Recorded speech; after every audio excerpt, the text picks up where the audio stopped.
I think that really resonated with me because I really thought I was like, can I swear on this podcast? Like hot shit. Absolutely. Because I was like, oh, like I worked at Deloitte, I did a bit of work with PI. Like I'm pretty smart, can work really hard. Like I'm probably like pretty good at And what are you, mid-20s? Yeah, I was like 25. Of course you're hot shit. Yeah. Everyone is hot shit at mid-20s. And I think that was a really good ego reset for me, which is like, you actually don't know what you don't know. I think the graduation rates from like seed to Series A are like 20%. Yeah. And then the graduation rates from like Series A to Series B are even smaller than that. And so I think depending on the type of business, when you get to Series B, you're like almost at escape velocity. You can only really do one thing.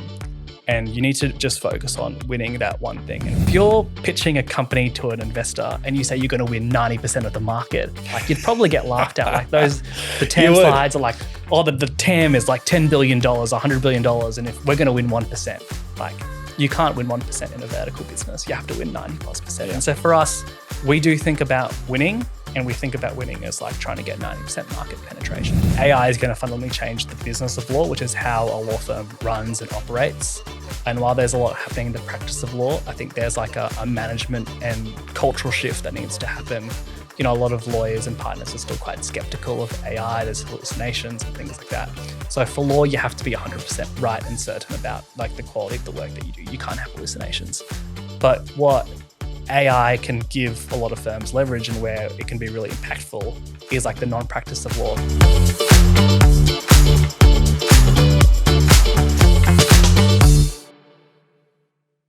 Welcome to Give It a Nudge. Today we have Albert Pataggio from Nexl, one of the very few startups that have hit Series B in Australia in recent years, which is by no means an easy thing to do. And we will talk a little bit about that. But before we do that, welcome to the show. Thank you. That was an awesome intro. It's exciting to be here. It's an awesome achievement. And we're not going to talk about it yet. We're going to build to it. But let's start because I think I like to start framing it up rather than the business. Usually I get you to talk about Nexl, but actually, no, let's go start talking about you for a bit of a change. Tell me a little bit about yourself and how you ended up starting Nexl, and then we'll break into what Nexl actually does. Yeah, good question. So I'm not a founder, but I joined Nexl a couple of years ago after being introduced to the founder, and I can talk about that. So the long story short is like I grew up in Darwin, was born overseas, grew up in Darwin, studied in Canberra, and then post Canberra I moved to Sydney for Darwin university. to Canberra? Yeah, Darwin to Canberra. Wow. Yeah. What was that? Yeah. I mean, I have not been to Darwin. I was supposed to go last year and I couldn't go, unfortunately. But I know enough. I have been to Canberra. They're literally the polar opposites of Australia. Absolutely polar opposites. When we moved to Canberra, my fingers would go green from like a circulation because of how cold it was. Like a cold day in Darwin is like 25 degrees. Like you'd put on a sweater at 25 degrees. A cold day in Canberra is like -5 degrees. Yeah. Like it was like opposite ends culturally. And your blood changes. You know that, right? Your blood, I think it takes absolutely. about 8 months. And then someone was saying, I was literally talking about this yesterday with someone who lives in Singapore. It takes 8 months and then you'll go from wandering around Singapore sweating to not in 8 months. Your blood thins out. That's crazy. Yeah. So that's a dramatic change. Was that your choice or was it a family choice? No, family choice. My parents they both got jobs in Canberra, so they moved over. They're public servants, and then moved to Sydney after uni. So I studied a double degree in law and chemistry. Yep. At uni, was a terrible chemist, even terrible law student, truthfully. Thankfully, wasn't terrible at my degrees at the same time, and so like if I was bad at chemistry, I was like okay at law. And So you were hedging. I was hedging, yeah, I was hedging. But uni was good, and moved to Sydney after uni. And Sydney, I always joke about this, is like the first city I lived in with multiple forms of public transport. Like Darwin had buses and Canberra had buses.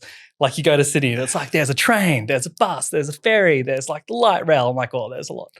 There's a lot happening in the city. I suppose I moved from London here, so it was different. Everyone just got the underground everywhere because you couldn't go anywhere other than that. But yeah, isn't that interesting? And do you find Sydney is like a sort of happy medium between the two? Did you have a favourite out of Darwin and Canberra? I think looking back now, Darwin is an awesome place to live. And I know people who've now moved to Darwin from like Sydney and things like that.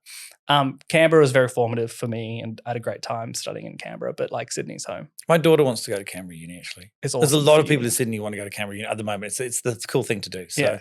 So I went to ANU and a lot of people from Sydney and Melbourne go to ANU because it's, like a very small campus, like on-campus culture. Like it's fun. And you get away from home, which a lot of people don't do here. I never understood why so many Australians stay at home when they go to uni. I find that bizarre. But Super bizarre. Yeah. Yeah, super bizarre. Okay, so you come to Sydney. What do you start doing? So I did that thing when I would say like you're kind of talented but don't really know what you do, which is become a management consultant. So I went to Deloitte and joined their strategy consulting team, which was awesome. Through Deloitte, I managed to work with some really, really cool people. Some people who I still keep in touch with, people who've gone on to do some like amazing things in like the venture or tech space. Yep. And so I was really lucky to get involved there. But Deloitte, I guess I can kind of say this because it's wrapped up, but Deloitte had a venture fund where they invested in companies that gave them strategic advantage in market. You know, Big Four are all the same, just different colored. But if you had a technology offering alongside your services, you could go to market with something more compelling. And so they had invested in a few companies. The partner I worked for at the time was running the venture fund and asked me for some help with one of their portfolio companies. Started doing a bit of work for one of their portfolio companies through Deloitte, a business called Practice Ignition, which is now called Ignition. I know Practice Ignition. I remember this business. So they just raised a round, it's 2019, from Tiger Global. And I think it would have been one of Tiger's first big rounds in Australia. It was a big hoo-ha about it, I remember. Huge. And Deloitte were in the business prior to that round. And so I did a bit of sizing work for the partner who's invested in the company. Yep. And then through that got super interested in the kind of venture and tech space. And then, ended up leaving Deloitte to go to a startup. And so, I mean, it's a really interesting route. Like you've had massive cultural weather changes. You've gone to uni, you've come to Sydney, you've gone into what is the corporate of corporates in terms of the Big Four, and then had exposure to startups. I'm fascinated by the amount of people that go into management consulting, which is so far away from startups and end up in startups. I'm really intrigued by how many people do that. Do you think it's because when you're in those consulting roles, you get to see so many different types of businesses, you actually get a sort of view of what you feel you might like? Yeah, I think that's partly it. I mean, truthfully, a lot of people do say that, but when you work in consulting, you're not consulting for startups. Like startups can very rarely afford to have a Deloitte or PwC or McKinsey, whatever, do some work for them. But I think by working in a lot of different environments, it gives you like a good understanding for what it is to learn something super quickly and then apply existing frameworks to like a new industry or a new problem space. And that like comfort around ambiguity and bringing frameworks into ambiguity is very, very helpful in a startup environment. I guess you're almost training, they call people who work in early-stage startups standing knives, right? Because they can do lots of different things. I guess consulting is that. You're going from one thing to one thing to one thing. You're not sticking with one thing. I'm really glad you said that because when I wrote my goodbye email to the team at Deloitte, I actually wrote it as like, thank you to the knife sharpeners, because I use the analogy of being like a blunt knife working with like knife sharpeners who made me quite sharp. So I'm glad you described it that way. That was a very poignant email to say goodbye with. Goodness. You didn't just go, see ya. No, it was poetic. I really enjoyed my time at Deloitte. Yeah. That's good. And so what was the first startup? So I went to a business called Equate, which is a workforce planning startup. So the genesis to it is I actually applied for a few venture roles, and the kind of people who go for these roles have a combination of two of those or even all of them. Some are ex-founders, some are like really talented people who've like worked in banking and really big deals. And like you just, you don't have that level of experience. Like go get transactional experience or go get startup experience. Yep. I think that really resonated with me because I really thought I was like, can I swear on this podcast? Like hot shit. Absolutely. Because I was like, like I worked at Deloitte, I did a bit of work for PI. Like I'm pretty smart. Can work really hard. Like I'm probably like pretty good at And what are you, mid-20s? Yeah, I was like 25. Of course you're hot shit. Yeah. Everyone is hot shit at mid-20s. And I think that was a really good ego reset for me, which is like, you actually don't know what you don't know. Yeah. And so I didn't do some soul searching, but I really reflected as like, do I go to a startup? Do I go to a corporate and do some transactional work? Like, do I go to an investment bank? Ended up going to a startup, very, very early stage business. Unfortunately, that startup's not doing very well, but I left it right before they raised their Series A that OAF led. Yep. So it was a really good journey to see that. And what were you doing in there? Because they were seed round. Yeah, it was a pre Series A seed business. They'd kind of bootstrapped to about 3 million in ARR, which is cool. Yep. But I was, initially probably like customer support or CS. Okay, cool. And then from there started, earlier employee. I was like employee number 6. Started to do a whole range of different things. That would have been a good experience. Employee number 6, anything in the first 10 is amazing because there's nothing quite like that You can't even describe it, For right? You've just sure. become a dad, which we'll talk about later, which is something else you can't describe. But I think working in a first 10 employees, it's very difficult for people to understand what that's like. For sure. I think there's a lot I took away from that is helpful, and some of it that's not super helpful in my career longer term. But I think like having a great attitude to like chew a bit of glass is an important thing I took away. They also had recruited quite a few very talented engineers, and the COO there who was I still keep in touch with. So some of the engineers I used to work with there have now joined the company I work at now. Oh, cool. So I went to early stage startup called Equate, left Equate to actually go to a advisory business called Astral Ventures. I've heard of them. And so they were doing M&A and capital raise advisory for early stage technology businesses here in Australia. Worked on some really awesome raises. This was like 2020, 2021, like height of the market, like super frothy. Booming. It was super fun. Like we were working on some huge raises that like, Blackbird had led and, a bunch of other funds. And so it was cool to be on that side of the table, helping founders like raise a lot of money in an environment that was like really exciting and really frothy. It was roaring to go. Cool. And so then how did you end up where you are? How did you end up being introduced to the founder and then obviously making that transition? Yeah. So see, when you work in raise advisory, Meet a lot of founders. You meet a lot of founders, and the work and being able to get paid is tied to the market conditions. Yes. And when the market dries up, you can't afford rent. And so I ended up trying to work out what I do after that, seeing as the market was pretty slim, and got introduced to Phil, who's the founder at Nexl, through EVP. EVP is one of Nexl's kind of existing investors. At the time, EVP had actually just invested in Nexl, and I knew Alan and had a pretty good relationship with him. And he was like, hey, we just invested in this company, Nexl, they're in legal tech. The founder is like a really strong product visionary, like really, really great, super nice. The business is going places, but just doesn't have someone who's like financially and operated minded, just like you. And I think you should go have a conversation with the founder just to see if you two vibe. Evidently you did. And yeah, so I met Phil, and I really, really enjoyed my conversation with him. He is like a warm, charismatic, very passionate CEO. He's like not an asshole, which I think helps a lot. It helps a lot. Huge.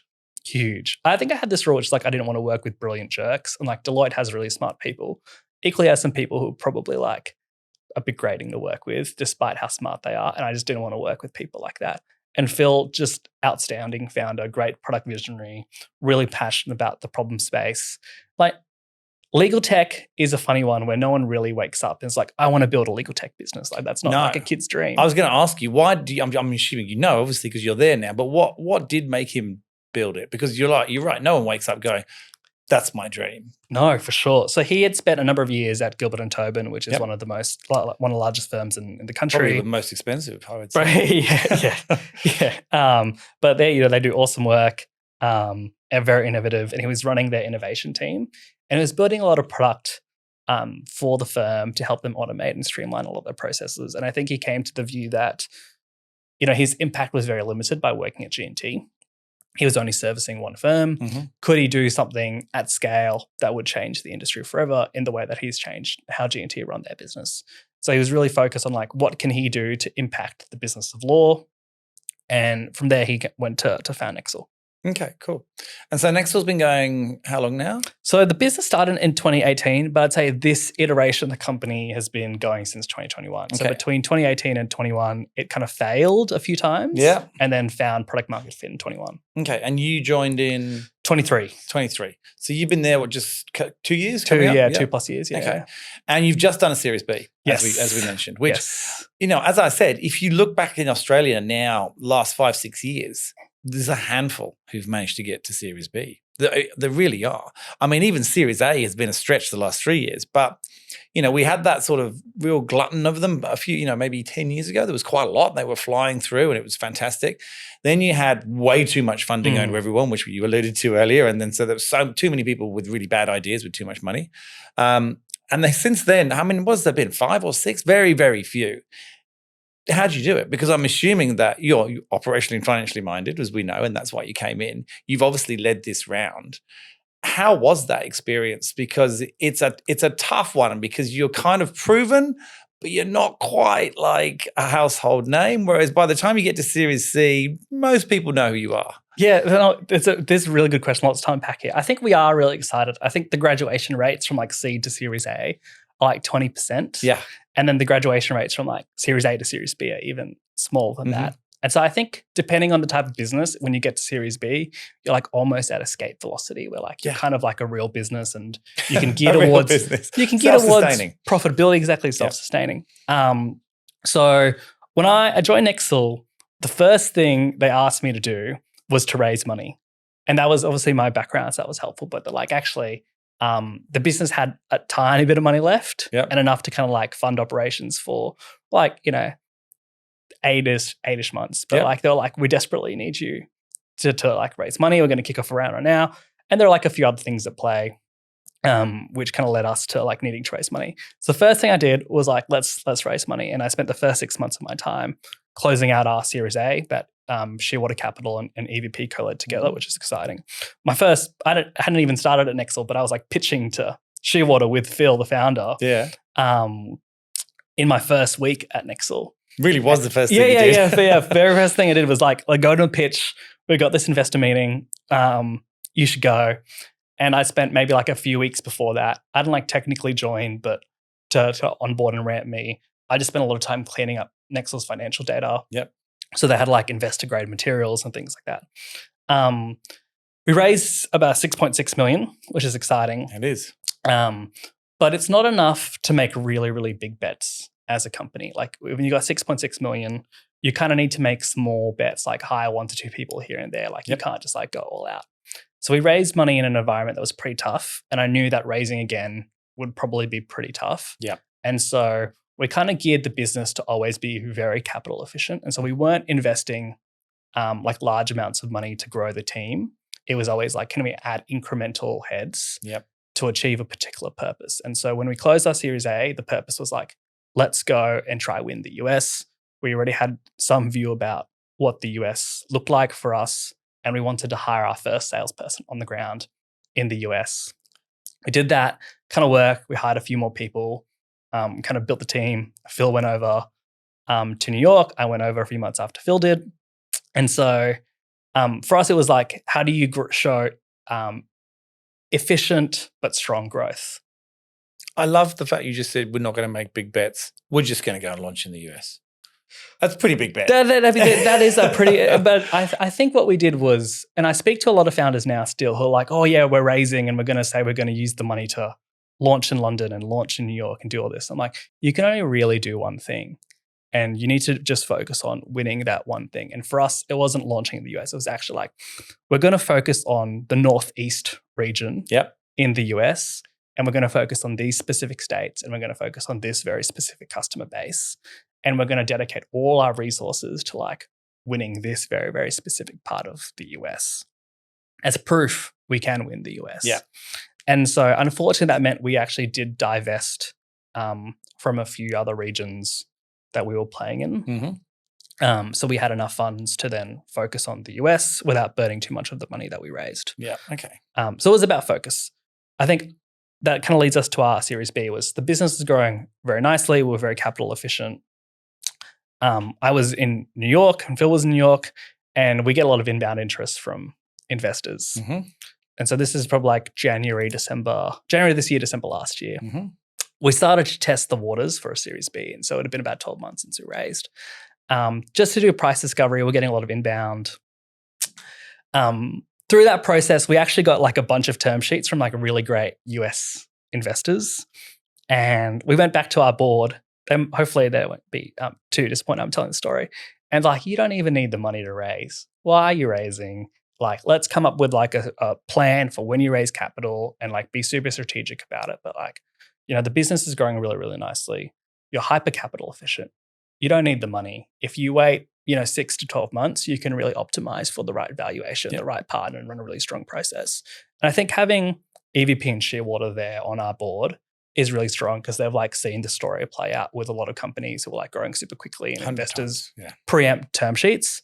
And they were super realistic, being like, you really want to raise, but our steer is like, don't raise. We're like, okay, cool. you just got heaps of term sheets, so we know that this business is growing. And really did they? well. So you weren't putting yourselves out there to raise money. They were just coming to you because you'd launched and people over there were discovering you, Yes. essentially. Yes. And just which we haven't touched on yet, legal tech. But what does Nexl actually do? Like if you had to give it an elevator pitch description, what is Nexl? Yes, because sorry, we didn't talk about that, but great. We're a B2B vertical SaaS business. We predominantly service like B2B law firms. Yep. You watch Suits? Yes. Yeah, so the firms in Suits like Pearson Hardman are the types of firms we love to sell to, like corporate firms who service other businesses. We started as a CRM play. Mm-hmm. So our core product is a CRM for lawyers. Lawyers and partners at law firms are like the sales force within a firm. They partners sell work. But the way partners sell work isn't like a traditional sales force. Like they don't think about like, am I qualifying a deal or am I moving this, prospect through a particular pipeline? They think about, who do I know at this client or potential client? What's the breadth of my relationship? Who else at the firm knows this client? How often do we speak? It's a very relationship-based sale. Yes. And so traditional CRMs like Salesforce and HubSpot and, all those other platforms don't really work for law firms because it's so relationship-based. So we started as a CRM that solves that exact problem, a relationship-based CRM for the legal industry. And now I've started to build products on top of our kind of core CRM. So we're really evolved from being a core CRM product to more of a platform play. Which is why it was easy for you to go to the US. Because I was thinking, gosh, you're a legal tech. There's different legal laws across the world. How does that work? But obviously, if you're doing CRM, it doesn't matter. It doesn't matter what the laws are. I mean, there's some elements, I'm sure. But overall, it's not a huge step for you to move over to there. No, not at all. In fact, it works out better because a lot of the firms there like really deeply think about how they do business development because it's such a competitive space. Yeah. Okay. All right. So you've gone over there. Things are going well. New people are discovering you. They're giving you term sheets. Gone back to your board. They've gone, that's great, but don't get carried away. Maybe just concentrate on what you're doing. Where'd you go from there? Yeah, so we had the conversation and I was like, okay, Phil, let's absolutely make sense. Come on, let's think about our growth plan. And Dan at EVP, who sits on our board, was like, well, just if you are thinking about raising, you should go speak to Dave Yuan at Tidemark. Like he's probably the best investor in the vertical space, and David invested in multiple legal techs before Nexl. And so we had a conversation with Dave, and because of the time zone, it was at 6 a.m. on a Saturday morning for me.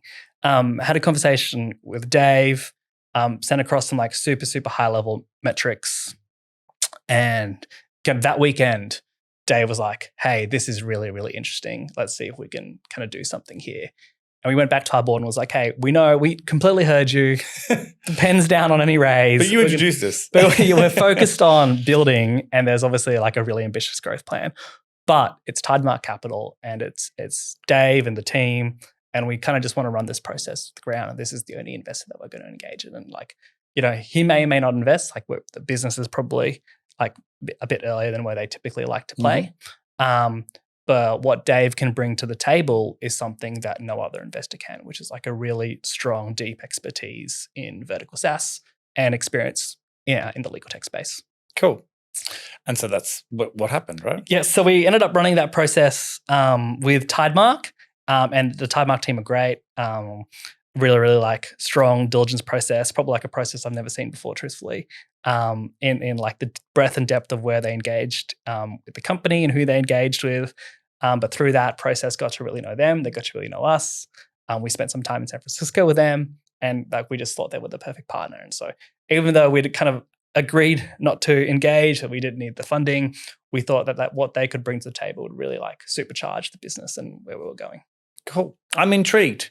How has your relationship gone with Phil during this time? Because founders giving up control is not always easy for them. It's not always easy for the person coming in, and then obviously you've got a relationship. It sounds like you're working super closely together as well. So talk to me about that, from the day you sort of walked in, you've gone through quite a journey in a very short space of time. You've finished off a raise, you've launched into a new country, you've got another raise with a dream investor.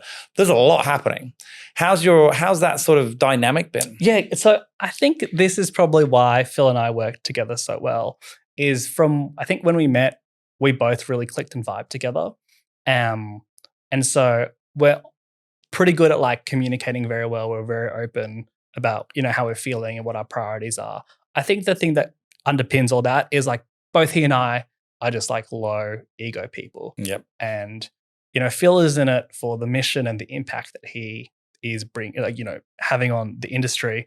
Like I'm in it because I want to see Phil's journey and what that looks like. That's the instant draw card of Phil. It's like, I just need to see where this person is going, where this business is going, which is why I joined Nexl. So like I'm very low ego. And so I'd say like our working relationship, I think has gone from like strength to strength. That's great.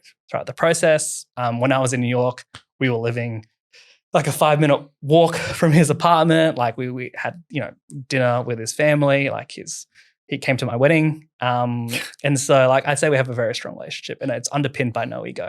Yeah. Do you feel like it's almost co-founder kind of like, or friendship like? Yeah, definitely friendship. Like, I mean, he came to our wedding. He and his wife came to our wedding. I speak to Phil every single day, multiple times a day. And, he involved me with the most important decisions at the level of the business. He trusts me to make decisions on his behalf. And so I think I feel very privileged to be in the position I'm in, truthfully. That's amazing. I mean, I think you've done an amazing job. You've obviously filled the gaps that he doesn't have and is aware of that. How have you found that transition? If you think about where you've come from, Deloitte to super early stage to, back into sort of consulting and then now into what is arguably a scale up, I guess. That's kind of all the boxes in the startup ecosystem that exist. You've been through them all. How have you found that journey? Because that's a lot of different, there's not a lot of people who can actually function in all of those different roles. I hadn't thought about it that way, but I'd say the journey is hard and fun. Yeah. Is probably the short summary. I think with that overall process, something I'm always telling myself and something that, the board also tells me and other people tell me is like, this is the first time I'm doing it. And so what you need to be doing is learning as quickly as you can and trying to hire really strong talent around you to help fill the gaps that you don't know. Yeah. And I think that's something that I get pushed on a lot by our investors, which is like, Albert, you and Phil are working really strongly together and you two together are a very strong team. But what you need to complement yourselves with is like really strong talent around you who've seen the movie so that they know what the business needs to look like and how it needs to perform and, what kind of talent you can bring in. And I think this is why it's really exciting to have closed our Series B is because we're no longer capital constrained in the way that we previously were. And so the pool of talent that we can now afford or attract into the business becomes substantially larger. Yeah. When you're like a Series A business, you're in legal tech, most people don't really know who you are. There's like a lot of really cool companies to join, like Linktree and Immutable. And, when I was trying to look for a job, some of my friends were like working at it. And I was like, oh, those companies are so cool. Whoa, like it must be so cool to work at. They weren't always cool. They were just like you. That's true. But like when you look at like Eucalyptus, like that is a really cool company to work for, like on face value. And I just don't think at the time Nexl had like a proposition in the same way. But I think we have a very interesting proposition now to do something in a vertical that has never been done before. And now we can afford really top tier talent who are really interested in joining that mission. So you're back in Australia. Back in Australia. So how's the US going? The US part of the business is growing really, really well. It's funny, when we were raising, I was joking to Phil. I was like, you could carve out the US business and that's like a venture backable business and just in Nexl by itself in how quickly it's growing. So the US business is growing really quickly. And so you've come back here to just run it from here or to stabilize it from here or to focus on here, or where are you sort of sitting? Because you've done this Series B, like you said, that opens up a lot of possibilities. Now, I'm one of those people who gets distracted by shiny things very easily. And obviously now when you've got the money, you even more need to be focused, right? So what's your plan now? Yeah, so the business is structured in quite a distributed and remote way. So we're remote first. Yep. We've got obviously our team in the US. We've also got a team in EMEA. Mm-hmm. And so EMEA was a market that we were winning prior to the US. Yeah. And so when I say EMEA, it's mostly in like the Nordics and the Middle East. Yep. The UK is a market we are focused on, but not somewhere we're directly playing deeply in. But because of our presence overseas, our leadership team's also split quite deeply overseas. So Phil's in New York. Mm-hmm. Our CTO and our VP of Client Services is in EMEA and in the UK, CROs in Canada. And so it makes it really difficult when you're working across time zones. Yeah. So I'm kind of here to kind of bridge both time zones. And yeah, so okay. The morning I can bridge into the US and the afternoon I can bridge into EMEA. So it's kind of nonstop, but kind of Australia is a good place to be able to communicate on both sides. Interesting. Okay. And so, as you said, you've now got the money, your focus is on talent, you're able to attract top talent.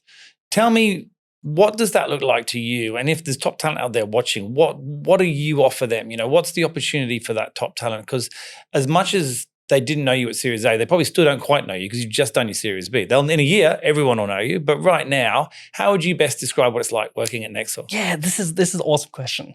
So because we raised, I'd say preemptively our Series B, like we weren't looking to raise capital, and Timemark were just an awesome investor to bring on. There's parts of the business that probably need a bit more maturity to get to like that Series B stage of what you'd expect.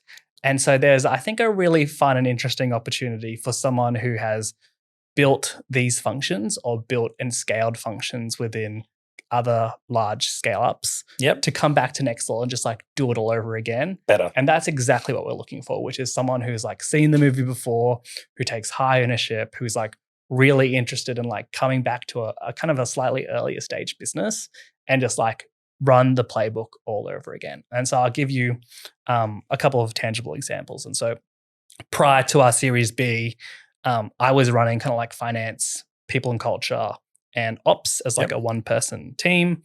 I've recently just hired a financial controller who can like run and scale the finance function of the business. But I've hired this person from one of the like largest businesses or startups in Australia. They were the first finance hire. They've kind of scaled that finance team to like 10, 20 plus people. And now they just want to do it again. I'm like, that is the type of person I'm looking for, your top talent. I know the company you've worked for. I know the people you've worked for. I know those aren't easy environments. Like, come back here. You can do it all over again. The proposition is we're remote first. And, we're not capital constrained. There's like a wealth of white space to really grow and expand your career. And I'm letting you run and take ownership of a whole function. And we've done that for like a number of different roles. We're hiring a VP of product.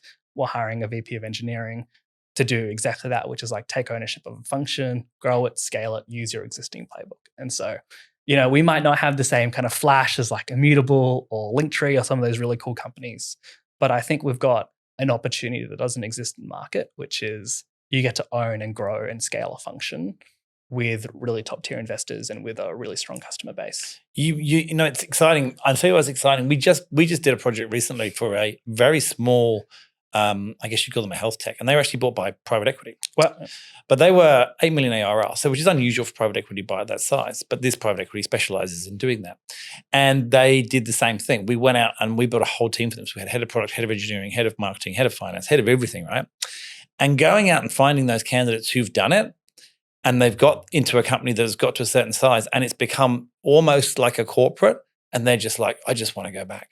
And there's actually quite a lot of candidates that I think they really enjoyed that journey, and that journey is the real fun part. And then when you get up to that corporate bit again, you kind of go, oh no, this is what I wanted to avoid. So it's an interesting place to hire. And you're right, the quality of those people who've done it before, they don't just want to do it again, they want to do it better. For sure. Right? And it's a fascinating place. Well, you'll have fun hiring in that space. It's a good space to hire. Thank you. I think I analogize it to a light switch in my head in that now that we've got a bit of money and now we're speaking to a lot of really strong candidates for senior roles, like it's like a light's been turned on and I'm like, wow, like you're actually incredible. I would love to have you work at Nexl. And then I meet someone else, I'm like, you're even better. Like I would love for that you to come work at Nexl. And then like there's like now 10 of them.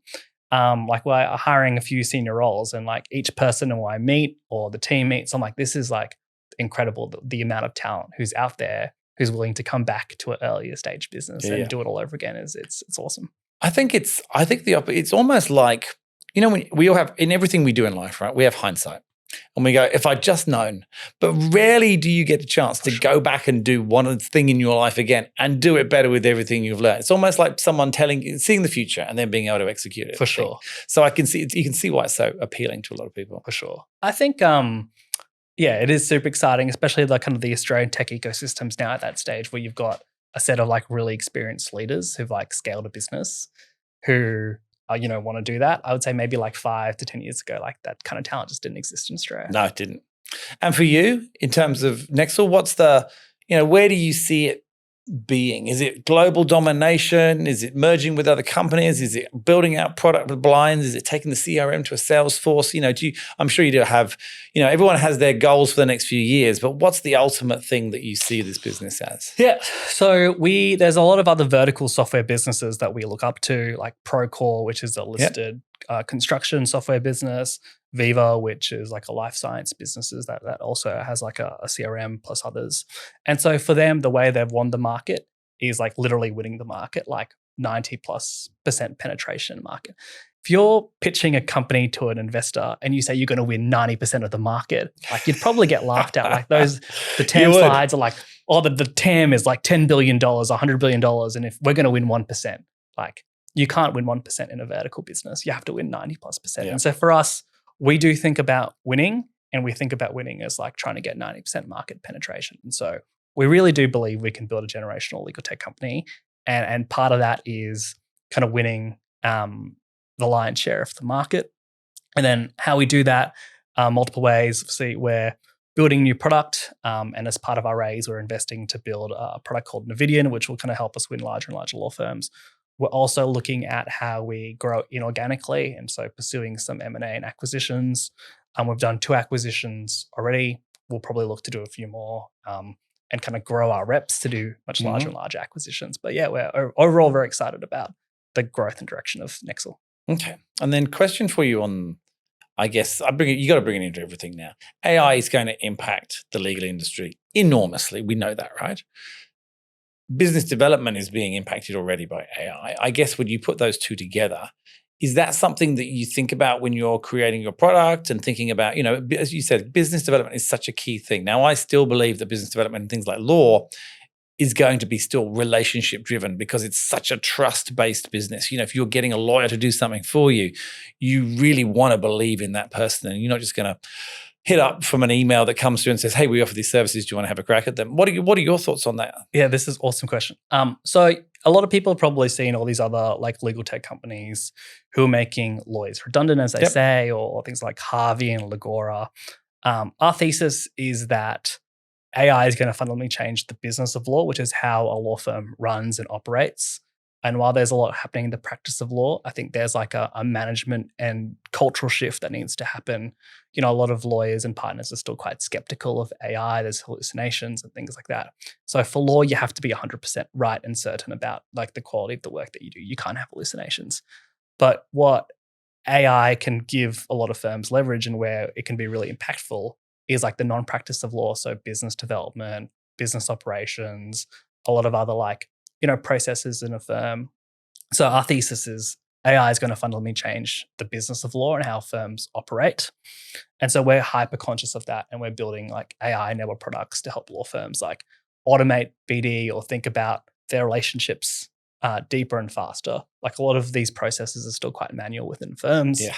AI helps you kind of like supercharge your relationship building in a way that like we've never seen before. Yeah. It's amazing. Thank you so much. It's what's fascinating about interviewing someone like yourself.